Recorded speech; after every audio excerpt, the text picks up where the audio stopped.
तो जय जिनेन्द्र सभी से। और आज हम चर्चा करेंगे दीपावली के ऊपर। तो दीपावली जो है वो बहुत बड़ा त्योहार दीपावली को माना जाता है।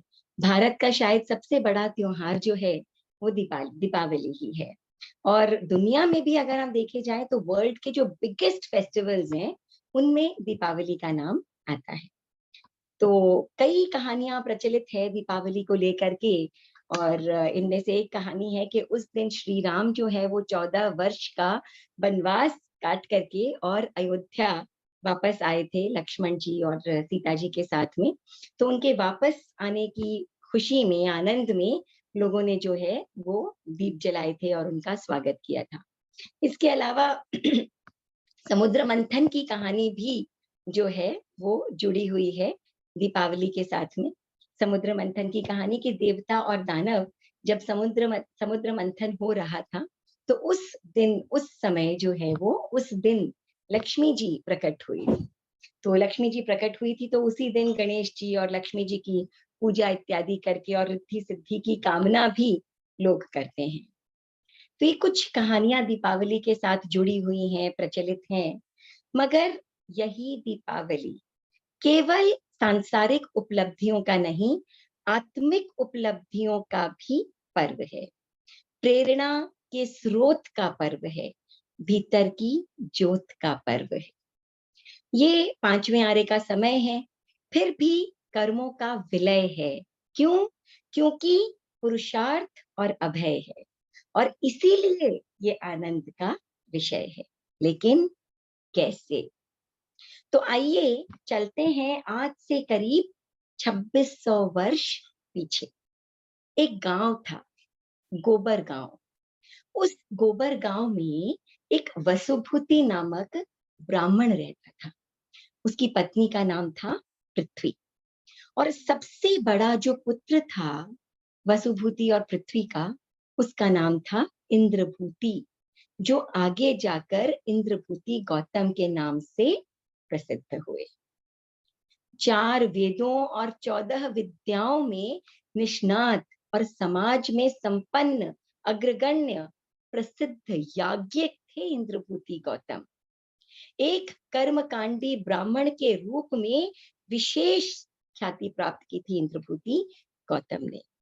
लोग उनकी बुद्धि और उनके ज्ञान का लोहा माना करते थे और उनके सामने कोई भी विद्वान टिकता नहीं था। ऐसा विद्वान देखने को ही उस समय नहीं मिलता था। तो बड़े बड़े धुरंधरों को उन्होंने जो है वो शास्त्रार्थ में हराया था। उन्हें अपने ज्ञान पर अभिमान था, घमंड था। वो अपने आप को सर्वज्ञ मानते थे। एक बार अपापा नाम की नगरी थी। उस अपापा नामक नगरी में सोमिल नामक एक धनवान ब्राह्मण रहा करता था। तो ये जो सोमिल नामक ब्राह्मण था, धनवान ब्राह्मण था, इसने एक बार एक महायज्ञ का समायोजन किया और अनेक उच्च कोटि के विद्वान वहां पर उस यज्ञ में हिस्सा लेने के लिए आए। 11 महापंडित भी अपनी अपनी विशाल शिष्य सेना या विशाल शिष्यों का परिवार लेकर के और वहां पर आए। अब सबसे बड़े विद्वान कौन थे? इंद्रभूति गौतम। वो भी अपने 500 शिष्यों को लेकर के और अपापा नगरी में सोमिल ब्राह्मण के उस यज्ञ में आए, उपस्थित हुए। अब संयोग ऐसा बना कि उसी समय 24वें तीर्थंकर भगवान महावीर को केवल ज्ञान प्राप्त हुआ। देवताओं ने समवसरण की रचना की और कहाँ की? उसी अपापा नगरी के बाहरी हिस्से में, सबर्ब्स में उन्होंने क्या किया? समवसरण की रचना की। अब समवसरण में भाग लेने वाले जो लोग थे, देवी देवता, नर नारी, सब समूह के समूह में वहां पर आने लगे समवसरण में हिस्सा लेने के लिए। तो जब वो अपापा नगरी के ऊपर से या अपापा नगरी को पार करके निकलने लगे, तब क्या है कि जब इन ब्राह्मणों ने उन्हें देखा तो बड़े खुश हुए, बड़े प्रसन्न हुए, और उन्हें क्या लगा कि देवता उनके यज्ञ की आहुति लेने आ रहे हैं। लेकिन जब देवता उस यज्ञ के स्थल को लांघ कर आकाश मार्ग से आगे निकलने लगे, तब उन्हें बड़ा आश्चर्य हुआ। और जब उन्हें पता लगा कि ये सर्वज्ञ भगवान महावीर के समवसरण में जा रहे हैं, यहाँ नहीं आ रहे हैं, तब पंडितों ने उसे अपनी तौहीन समझी, अपना अपमान समझा। और सबसे बड़े पंडित इंद्रभूति गौतम ने सोचा, लगता है महावीर एक पाखंडी है, इंद्रजालिक है, मायावी है, ये लोगों को भरमा रहा है, परंतु चर्चा में वो मेरे सामने नहीं टिक पाएगा, और उसे पराजित करके ही मैं दम लूंगा। तब उनके छोटे भाई अग्निभूति ने कहा कि भैया, आपको जाने की क्या जरूरत है? ऐसे साधारण से आदमी को पराजित करने के लिए तो मैं ही काफी हूँ। क्या कमल नाल को उखाड़ने के लिए कभी हाथी जाता है? तब इंद्रभूति बोले कि भाई, बिल्कुल सही कहा तुमने। उस ऐन्द्रजालिक को हराने के लिए, उस मायावी को हराने के लिए तुम क्या, मेरा एक छोटा सा शिष्य ही काफी है। परंतु इस किस्से को मैं जड़ से ही समाप्त कर देना चाहता हूं। तो इंद्रभूति भगवान के समवसरण में अपने 500 शिष्यों के साथ वो साथ लेकर के और गए, और थोड़ी ही दूर, थोड़े ही पहले ही वो जो है वो कुछ झाड़ियों के पीछे से देखने लगे वहां का दृश्य कि भगवान विराजे हुए थे।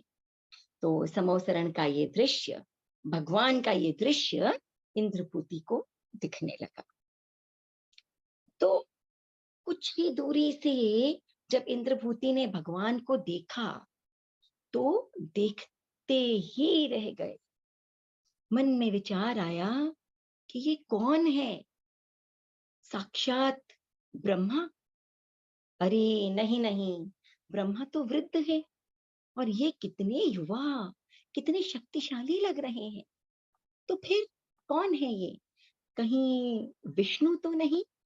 फिर विचार आया, नहीं नहीं, विष्णु के पार्श्व में तो लक्ष्मी होती है, लेकिन ये तो अकेले ही, और विष्णु तो श्याम वर्ण वाले होते हैं, और ये गौर वर्ण है, तो कहीं ये चंद्रमा तो नहीं? फिर विचार आया कि नहीं, चंद्रमा में तो दाग नजर आता है, और ये कितने निर्मल, कितने उज्जवल, कितने निष्कलंक प्रतीत होते हैं। तो फिर क्या ये सूर्य है? नहीं नहीं, सूर्य तो अग्नि तप्त है, और ये कितने शीतल, कितने सौम्य लगते हैं। तो फिर कौन है ये? आखिर कौन है? क्या ये सचमुच सर्वज्ञ भगवान है, तीर्थंकर है? इंद्रभूति का आत्मविश्वास डगमगाने लग गया। उन्होंने सोचा, मैंने भूल कर दी, मुझे यहाँ आना ही नहीं चाहिए था। और मन में ये विचार उमड़ घुमड़ कर ही रहे थे कि तभी भगवान ने कहा, गौतम, तुम आ गए।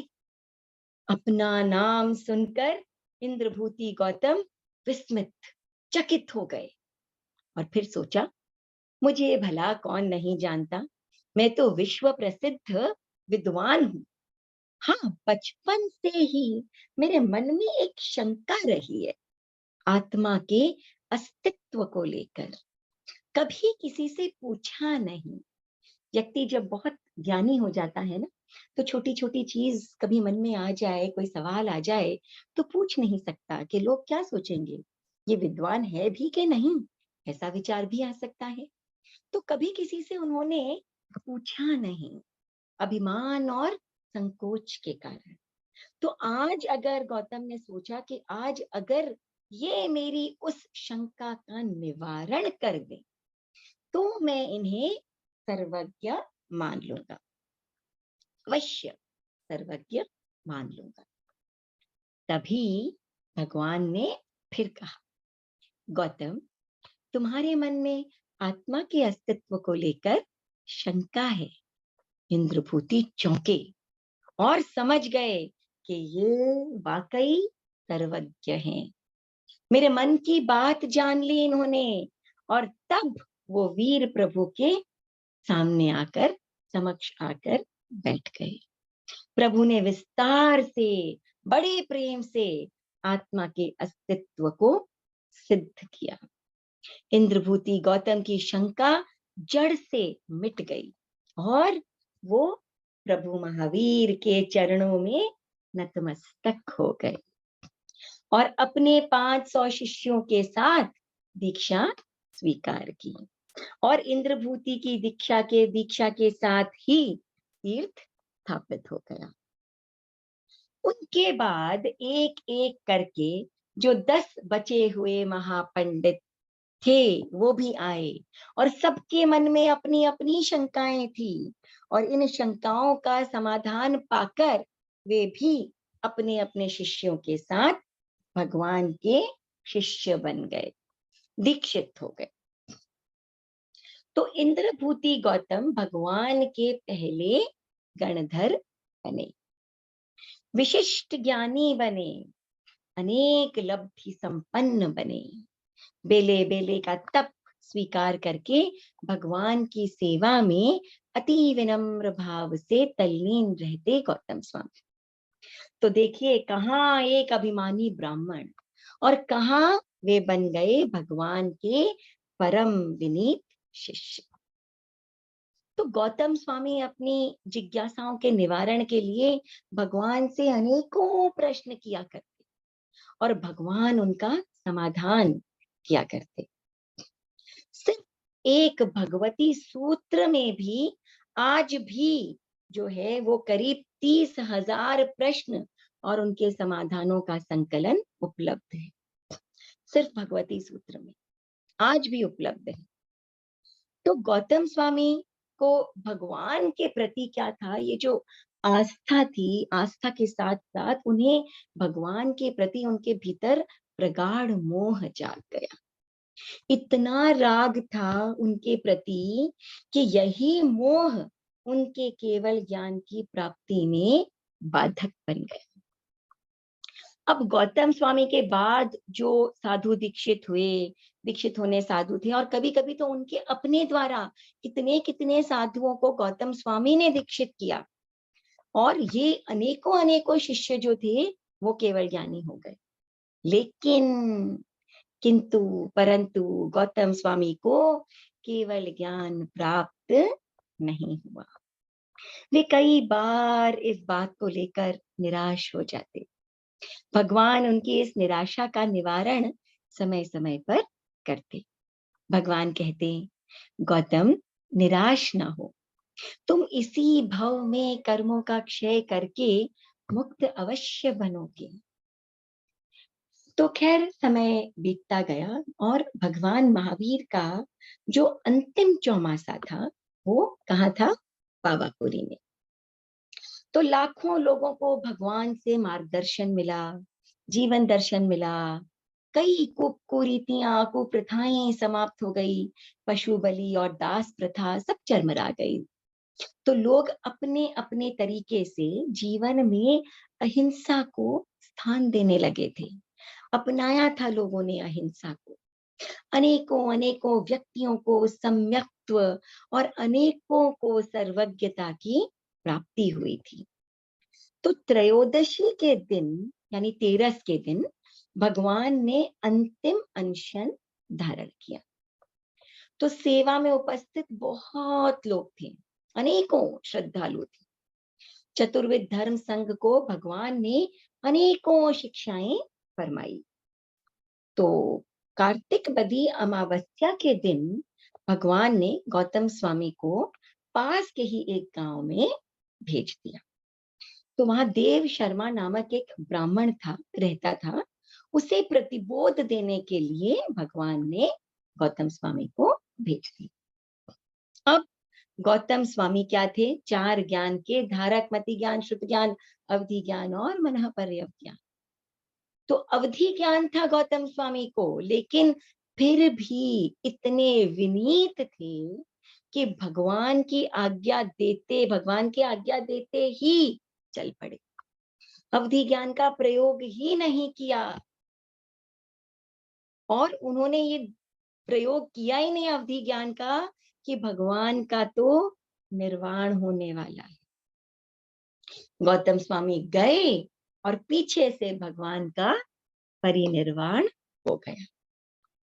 भगवान ने परम पद को, मोक्ष पद को प्राप्त कर लिया, वरण कर लिया।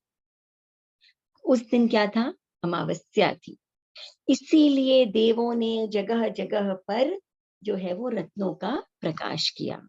निर्वाण स्थल पर भी रत्नों की जगमगाहट जो है वो लग गई। राजाओं ने भी चारों ओर रोशनी की।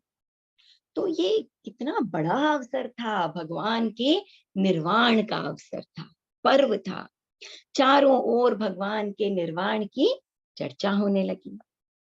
अब ये सूचना जब गौतम स्वामी को मिली, तब वे चकित हो गए, शॉक्ड, सरप्राइज्ड, और तुरंत वहां से लौटने लगे। और लौटते लौटते भगवान को मीठे कड़वे उपालंभ देने लगे। हे प्रभु, आपने मेरे साथ छल किया, सब कुछ जानते हुए भी मुझे अपने आप से दूर भेज दिया। आपने ऐसा क्यों किया? क्या मैं आपके मोक्ष के मार्ग में बाधक बन जाता?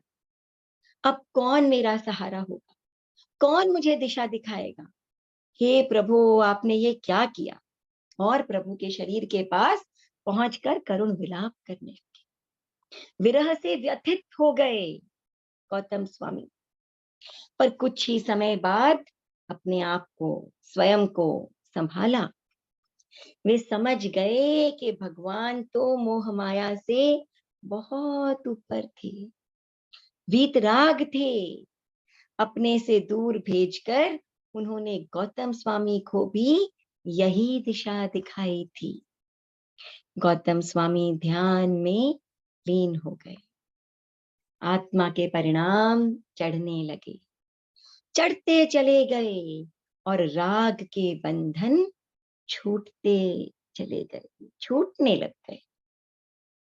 शपथ श्रेणी चढ़कर 4 घन घाती कर्मों का क्षय करके और गौतम स्वामी केवल ज्ञानी बन गए। तो कैसी अद्भुत थी वीर गौतम की ये जोड़ी। कितना अद्भुत होता है ये दीपावली का पर्व, जो भगवान के निर्वाण दिवस के रूप में मनाया जाता है। ये दीपावली हमें गौतम स्वामी के उस अभूतपूर्व विनय और सेवा भाव का स्मरण कराती है। तो अर्धरात्रि के पूर्व क्या होता है? गौतम स्वामी जो थे वो 4 ज्ञान के धारक थे, और प्रभु महावीर केवल ज्ञानी थे। इसीलिए अक्सर जो जैनी है वो अर्धरात्रि से पूर्व उच्चारण करते हैं, क्या? महावीर स्वामी केवल ज्ञानी, गौतम स्वामी चौनाणी। चौनाणी यानी 4 ज्ञान के धारक। और अर्धरात्रि के पश्चात, भगवान के निर्वाण के पश्चात, गौतम स्वामी केवल ज्ञानी बन गए, और भगवान को जो है वो निर्वाण पद प्राप्त हुआ। इसीलिए अर्धरात्रि के बाद हम जो लोग हैं वो उच्चारण किया करते हैं कि महावीर स्वामी पाया निर्वाण, गौतम स्वामी केवल ज्ञान। तो इस तरह से हम जो है वो उनकी इस कहानी को याद करते हैं।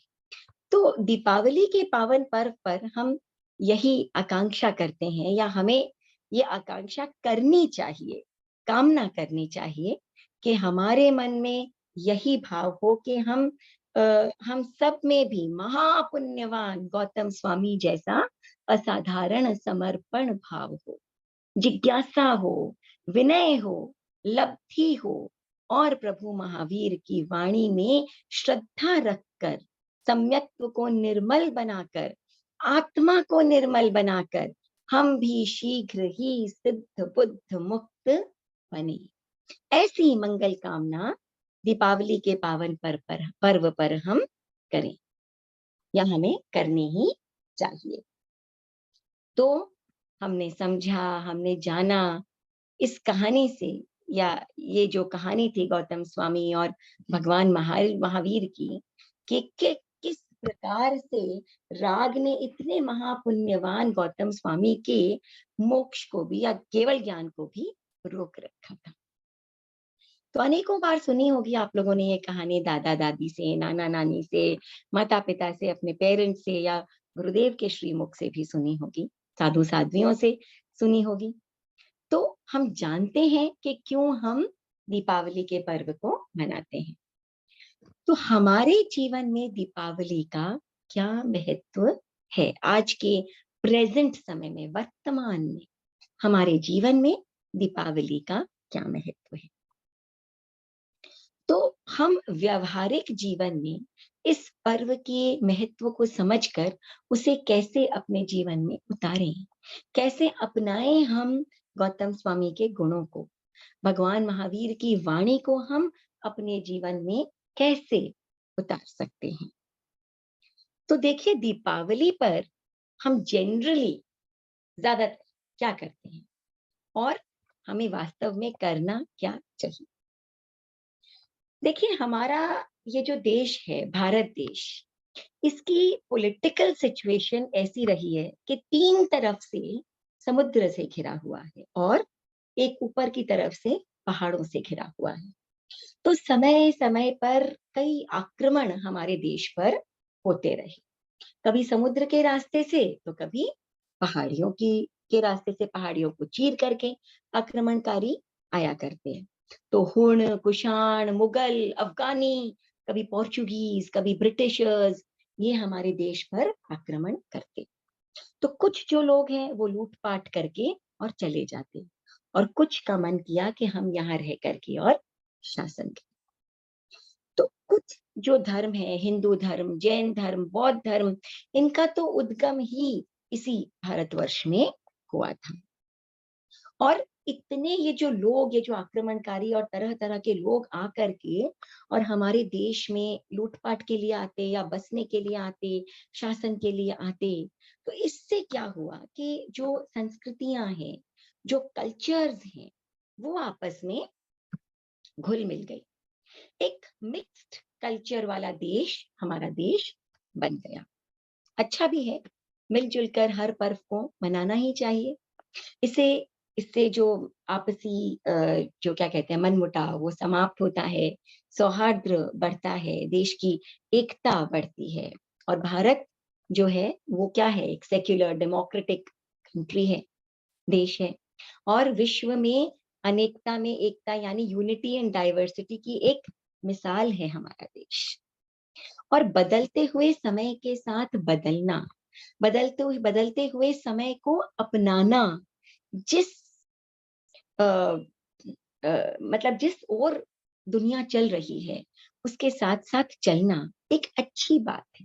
बहाव के साथ बहना कोई बहुत बुरी बात नहीं है, चेंजिंग विथ टाइम। मगर बहाव में इतनी तेजी से, इतनी केयरलेसनेस से, इतनी बेफिक्री से भी नहीं बहना चाहिए कि हमारी जड़ें ही पीछे छूट जाएं, हमारी जड़ें, हमारी नींव खोखली हो जाए।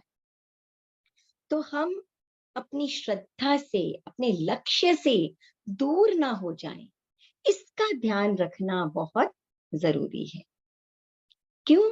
क्योंकि जिस व्यक्ति का मूल गुण खो जाता है उसकी कोई महत्ता नहीं होती, कोई महत्व नहीं होता, कोई अहमियत नहीं रह जाती ऐसे व्यक्ति की। जैसे चीनी का मूल गुण क्या है? मिठास है। नींबू का मूल गुण क्या है? खटास है। उसी प्रकार एक जैनी का मूल गुण क्या है? उसका चरित्र है, उसका आचार है, उसमें दया के परिणाम है, उसकी जागरूकता है, जो हर पल हर क्षण, हर स्थिति में, हर परिस्थिति में, हर काम में, हर कार्यक्रम में, हर त्योहार को मनाते समय उसके अंदर विद्यमान रहनी चाहिए। तो सांसारिक क्रियाकलापों में रहते हुए, सांसारिक कर्तव्यों को निभाते हुए आध्यात्मिक बैलेंस बना रहे हमारे अंदर, ये हर जैनी का कर्तव्य, हर जैनी के भीतर का गुण होना चाहिए। तो हम बात कर रहे थे कि जनरली हम दीपावली में क्या करते हैं। So what do we generally do on this in this festival Deepavali? तो कई दिनों पहले से सफाई अभियान शुरू हो जाता है, दिवाली की सफाई, है ना। एक भी कोना छूट ना जाए, ढूंढ ढूंढ कर अलमारियां खिंडाली, सब कुछ खिसका खिसका कर फर्नीचर, एक भी कोना जो है वो छूटे नहीं। तो अगर इसी प्रकार हम भीतर की सफाई भी कर पाए, और सिर्फ कहने के लिए नहीं, वाकई अगर हम भीतर की सफाई कर पाए, जिस प्रकार कोने कोने की सफाई करते हैं, उसी प्रकार अपने आप को टटोल टटोल कर सफाई करनी होगी हमें। मन, वचन और काया की प्रवृत्ति क्या है? योग। और मन, वचन और काया की इन प्रवृत्तियों को हमें साफ करना होगा। इस दीपावली के पर्व पर हमें प्रण लेना होगा। मैं ये प्रण लेता हूं, या मैं ये प्रण लेती हूं कि मन से किसी के बारे में भी बुरा सोचना नहीं। वाणी पर कंट्रोल रखना है, किसी के बारे में या किसी को अपशब्द नहीं कहना है, अपनी बातों से किसी को अपमानित करना या किसी को दुखी हमें नहीं करना है, और शरीर से, इस काया से भी कोई गलत काम हमें नहीं करना है। तो अपने भीतर झांक कर, अपने आप को टटोल टटोल कर, मुझसे कब, कैसे, कहाँ गलत काम हो जाता है, ये सोच सोच कर हमें सफाई करनी है। तो बाहर की सफाई के साथ साथ भी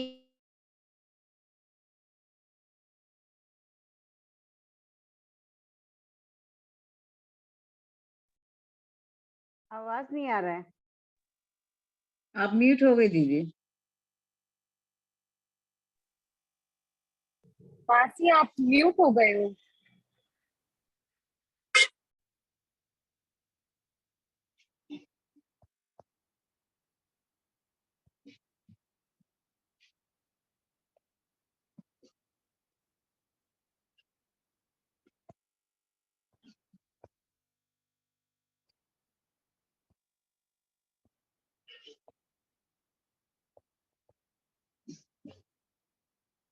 अब अनम्यूट हो गई हो ना दृष्टि?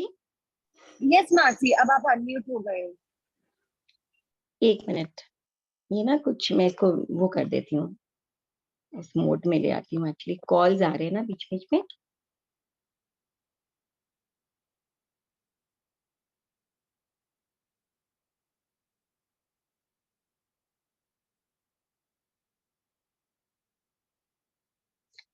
हाँ जी, सॉरी। तो हम चर्चा कर रहे थे कि हमें बाहर के साथ साथ भीतर की सफाई भी करनी है। चलिए, ये तो एक पॉइंट हुआ। हम और क्या करते हैं दीपावली में?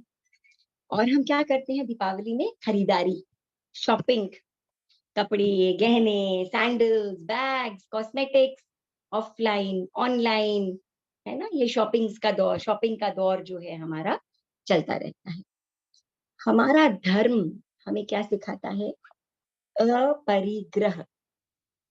तो जब भी कोई धार्मिक पर्व आता है, तो हमारे भीतर भीतर का जो अपरिग्रह का भाव है, वो बढ़ना चाहिए या वो घटना चाहिए? क्या होना चाहिए? तो दीपावली का ये पर्व जब आता है, तो हमारे भीतर का संतोष बढ़ना चाहिए, ना कि हमारे भीतर की लालसा बढ़नी चाहिए। तो इस बात पर हम ध्यान दें कि हम भी जो है वो अपने भीतर की इस लालसा को दीपावली के समय में हम ये खरीद लें, हम वो खरीद लें, नए यूटेंसिल्स, नई चीजें, नया नया नया नया नया, इससे क्या है कि परिग्रह का भाव बढ़ता है, परिग्रह बढ़ता है। और इन टर्न हम ये सोचें कि हमारे भीतर का धार्मिक आध्यात्मिक भाव अगर बढ़े और लालसा की बजाय अगर हम संतोष को उस समय अपनाएं, संतोष हमारा गहराने लगे, तो हम कह सकते हैं कि वास्तव में हम एक आध्यात्मिक जो है वो दीपावली मनाते हैं। तो चलिए और क्या करते हैं हम दीपावली पर? मिठाइयाँ, हाथियाँ, गिफ्ट एक दूसरे को भिजवाना, देना बहुत बड़ा काम हो जाता है, तामझाम का काम। सड़कों की ऐसी हालत हो जाती है कि किसी को इमरजेंसी में भी कहीं पर पहुंचना हो ना, तो नहीं पहुंच सकता है। ऐसा ट्रैफिक जैम लग जाता है, ऐसा ट्रैफिक जैम लग जाता है। वो यहाँ से वहां, वहां से वहां ड्राइवर्स मिठाइयों के डब्बे, fruit baskets, dry fruit baskets, gifts लेकर दौड़ते हुए नजर आते हैं। तो लेन देन आडंबर का सबसे बड़ा कारोबार जो है, बिजनेस जो है वो इस समय शुरू हो जाता है। पुराने समय में मुझे याद है हम छोटे छोटे थे, तो मतलब ऐसे जो आसपास के नेबर्स हैं, लोग हैं, तो हम अपने घर में जो है वो मिठाइयाँ वगैरह बनती थी, चीजें, नमकीन मिठाई बनती थी, और थोड़ा थोड़ा सा वो थाली में रख करके और ऊपर वो थाल पोश लगा करके और एक दूसरे को, आप सब भी शायद इत्तेफाक रखेंगे इससे, भेजा करते थे कि भाई हमारे यहाँ ये बनी है, उसके यहाँ वो बनी है, और बड़ा एक उसमें आनंद था, है ना। फॉर्मेलिटी नहीं थी कि भाई आप भी हमारी जो मिठास है उसको थोड़ा सा चखें। तो कितना खूबसूरत ट्रेडिशन ये हुआ करता था। लोग एक दूसरे के घर जाते थे, मिलते थे, छोटे बड़ों को प्रणाम करने के लिए पहुंच जाया करते थे। तो आज के समय में क्या है, ये सब कुछ नहीं है, है ना। वो ड्राइवर्स के साथ गिफ्ट इधर उधर पहुंच जाते हैं और रिटर्न गिफ्ट भी पहुंच जाते हैं। कितनी बड़ी फॉर्मेलिटीज, है ना। और एक तरह से कंपटीशन भी है कि जितना बड़ा रुतबा उतना बड़ा गिफ्ट। तो वो जो भीतर का सौहार्द, भीतर की मिठास कहाँ चली गई, कहाँ गुम हो गई? तो इस दीपावली हम सोचेंगे कि हम जैन हैं और हमें इस बाहरी आडंबर से हिम्मत करके निकलना होगा, निकलना ही होगा, निकलना ही चाहिए। और इसकी बजाय हम लोगों को क्या गिफ्ट कर सकते हैं? हम ये प्रण करें कि हम जो हमारे अपने हैं या पराये भी हैं, उनके प्रति ईर्ष्या, द्वेष, हमारे मित्रगण भी, उनके प्रति ईर्ष्या, द्वेष, घृणा का भाव हम नहीं लाएंगे। कंपैरिजन का भाव, उनकी बातें बनाना, गॉसिप करना, ये हम नहीं करेंगे। ये हमारा उनके प्रति या उनके लिए और साथ ही खुद के लिए भी एक बहुत खूबसूरत तोहफा होगा। तो इसके अलावा हम और क्या करते हैं दीपावली में? लाइटिंग, दिए, डेकोरेशन, ताश भी खेलते हैं लोग, हवन पूजन आदि भी करते हैं लोग। और वैसे तो काफी हद तक लोग अब समझ गए हैं कि भाई पटाखे चलाना कितनी खतरनाक चीज है, लेकिन तो भी आज भी अनेकों लोग हैं जो पटाखे चलाते हैं। आने दीजिए दीपावली को, देखिए कितनी आवाजें आते हैं, सोचेंगे आप न जाने कहाँ कहाँ से आ रहे हैं। तो कई लोग, अनेकों लोग अब भी पटाखे भी जलाते हैं। और ये जो दीपावली के अगले दिन का नजारा है, ऐसा भयानक विभत्स नजारा, चारों ओर पटाखों का, दियों का, डब्बों का, रैपिंग पेपर्स का, सेलोफीन का, बॉक्सेस का, कचरा ही कचरा, कचरा ही कचरा, जलती हुई आंखें, और ये जहरीला काला धुआं जो वातावरण में एक आध दिन पहले से ही शुरू हो जाता है ना। और ये घुटता हुआ दम, जिनको अस्थमा है, माइग्रेन है, ब्लड प्रेशर है, उनके बारे में कौन सोचता है? हमें तो बस अपना मनोरंजन प्रिय है। और क्या आप जानते हैं कि ये जो जानवर हैं, एनिमल्स हैं, बर्ड्स हैं, they hate Deepavali. They hate Deepavali because they are afraid वो डरते हैं, वो नफरत करते हैं इस त्योहार से, और वो डर जाते हैं, सहम जाते हैं, व्याकुल हो जाते हैं पटाखों की आवाज से, धुएं से।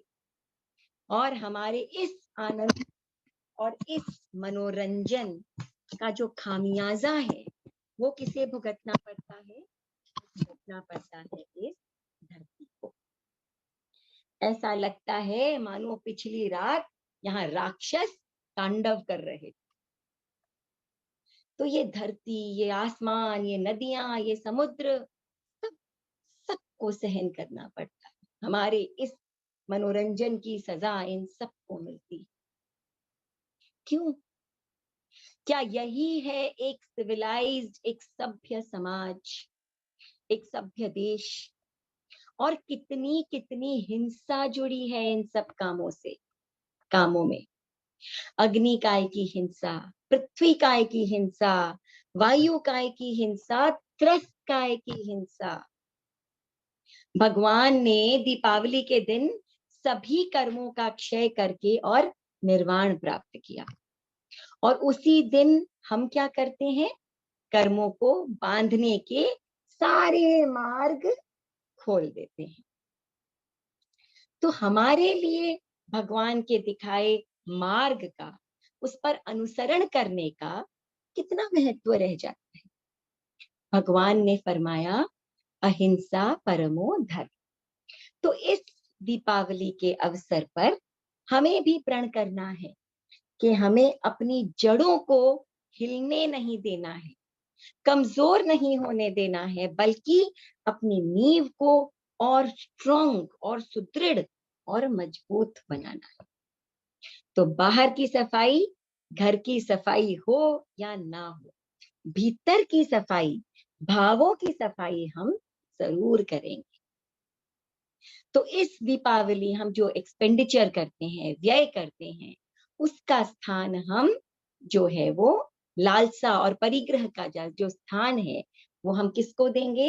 संतोष को देंगे। दिखावे और आडंबर का जो स्थान है, वो किसको देंगे? सौहार्द को देंगे और सादगी को देंगे।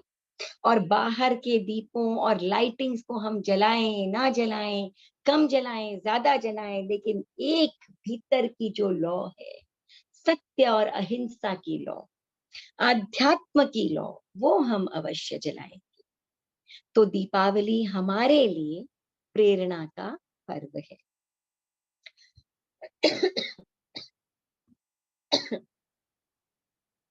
हम उसे उसी रूप में ग्रहण करके उसके महत्व को हम अपनाएं, समझेंगे और अपनाएंगे। तो क्या होता है कि जब एक व्यक्ति उन संस्कारों को अपनाता है और उन पर चलता है, तो वैसे ही धीरे धीरे मशाल से मशाल जलती चली जाती है। वैसे जैसे एक व्यक्ति जो है वो अगर ऐसा करता है, तो उसके संस्कारों के साथ न जाने कितने ही लोगों के संस्कार जुड़ते चले जाएं। एक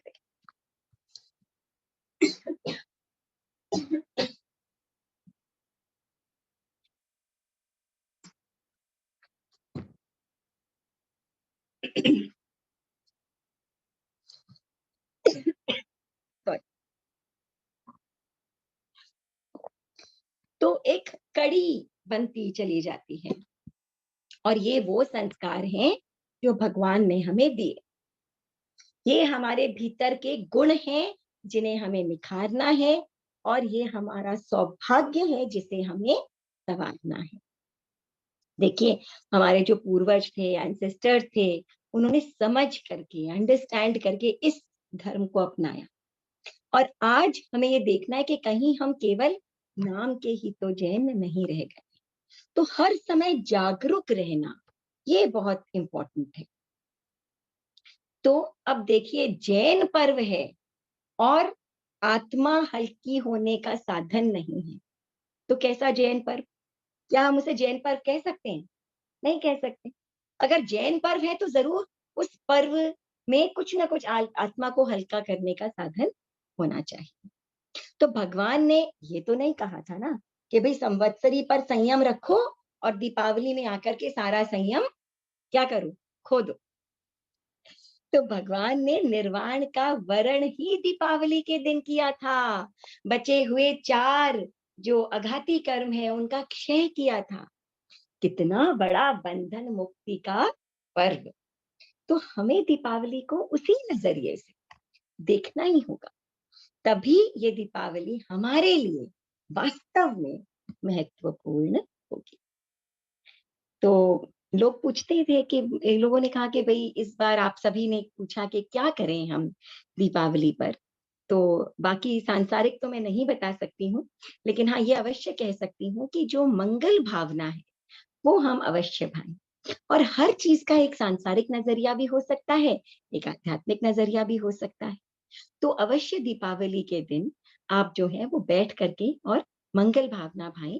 तो मंगल भावना में जो सबसे पहला है वो है श्री संपन्नो हम श्याम।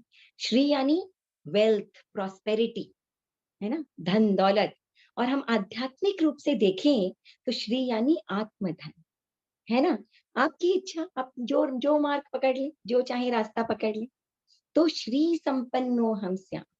अगला क्या है, री संपन्नो हम श्याम। री यानी सेल्फ रिस्पेक्ट, आत्मसम्मान। ये आत्मसम्मान मेरे साथ बना रहे। और अपना सम्मान आप कैसे करेंगे, यदि सत्य के मार्ग पर चलेंगे तभी तो खुद के लिए रिस्पेक्ट जागृत होगा, है ना। तो ये सेल्फ रिस्पेक्ट हमारा बना रहे। धी संपन्नो हम श्याम। धी यानी इंटेलिजेंस। इंटेलिजेंस जो है वो हमारा बना रहे, तो हमारा सही दर्शन, सम्यक्त्व हमारा बरकरार रहे। तो ये क्या हो गया, सम्यक्त्व बरकरार रहे। तो ये हो गया धी संपन्नो हम श्याम। इंटेलिजेंस यानी सही दिशा में हम बुद्धिरत रहे। फिर धृति संपन्नो हम श्याम। धृति यानी जो डिटर्मिनेशन है, हमारे अंदर जो किसी भी चीज को कर गुजरने की क्षमता है, वो जो है आत्मविश्वास जो है वो हमारे साथ बना रहे। शक्ति संपन्नो हम श्याम। शक्ति यानी स्ट्रेंथ, पावर, आत्मशक्ति। हमारे भीतर जो है वो शक्ति, आत्मशक्ति जो है वो हमारे साथ बनी रहे, बरकरार रहे। शांति संपन्नो हम श्याम। यानी पीस, आत्मा की शांति बनी रहे, भीतर जो है वो एक शांति का अनुभव बना रहे। नंदी संपन्नो हम श्याम। नंदी यानी आनंद से, नंदी यानी हैप्पीनेस, खुशी, जो आत्मा का आनंद है वो बरकरार रहे। तेजः संपन्नो हम श्याम। तेजः यानी ब्रिलियंस, जो आत्म प्रकाश है वो हमारे साथ हर समय बना रहे। और आखिरी, last but not the least, शुक्लः संपन्नो हम श्याम। शुक्ल यानी सफेद, श्वेत, ब्राइटनेस, प्योरिटी, आत्मा की पवित्रता हमारे साथ बनी रहे। तो हम ये संकल्प करें दीपावली के दिन, ये अवश्य बोलें और ये संकल्प करें कि मुझे एक उच्च जीवन जीना है, मुझे एक सरस जीवन जीना है, एक शांत जीवन जीना है, एक पवित्र जीवन जीना है, एक सादा जीवन जीना है, एक सरल जीवन जीना है, एक त्यागमय जीवन जीना। मैं निर्विकार हूँ, मैं ज्योतिर्मय हूँ, मैं आनंदमय हूँ। तो भीतर के दीप को हम जलाएं और एक दीप से अनेकों दीपों को प्रज्वलित, भीतर के दीपों को हम प्रज्वलित करने का प्रयत्न करें, कोशिश करें। तो वैसे आप लोग सब म्यूटेड हैं, लेकिन 2 पंक्तियां मैं गाती वैसे काफी खराब हूँ, पर फिर भी हम 2 पंक्तियां साथ मिलकर गा सकते हैं, है ना। यश लोलुपता पद लोलुपता न सताए आए कभी कभी विकार विकार व्यथा निष्काम निष्काम स्वपर स्वपर कल्याण कल्याण काम जीवन अर्पण कर पाए हम। महावीर प्रभु प्रभु के के चरणों चरणों में में श्रद्धा श्रद्धा के के सुमन कुसुम चढ़ाए हम। उनके आदर्शों को अपना जीवन की जो जगाए हम महावीर प्रभु के चरणों चरणों तो में बहुत बहुत धन्यवाद। और ये दीपावली की क्लास हमारी कंप्लीट हुई। मैं एक दीदी बार मैंने रिकॉर्डिंग एक स्टॉप करती हूँ, फिर आप लोगों से बातचीत करती हूँ। दीदी एक